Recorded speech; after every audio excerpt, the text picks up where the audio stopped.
الحمد لله نحمده ونستعينه ونستغفره ونعوذ بالله من شرور أنفسنا ومن سيئات أعمالنا.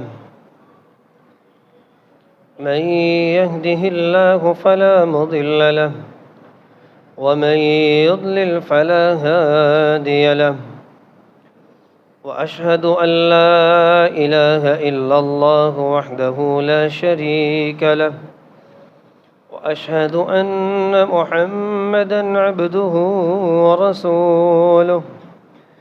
أما بعد، فإن خير الحديث كتاب الله، وخير الهدي هدي محمد صلى الله عليه وسلم، وشر الأمور محدثاتها، وكل محدثة بدعة، وكل بدعة ضلالة، وكل ضلالة في النار. يا أيها الذين آمنوا اتقوا الله حق تقاته ولا تموتن إلا وأنتم مسلمون. يا أيها الناس اتقوا ربكم الذي خلقكم من نفس واحدة وخلق منها زوجها وبث منهما رجالا كثيرا ونساء، واتقوا الله الذي تساءلون به والأرحام، إن الله كان عليكم رقيبا. يا أيها الذين آمنوا اتقوا الله وقولوا قولا سديدا يصلح لكم أعمالكم ويغفر لكم ذنوبكم، ومن يطع الله ورسوله فقد فاز فوزا عظيما.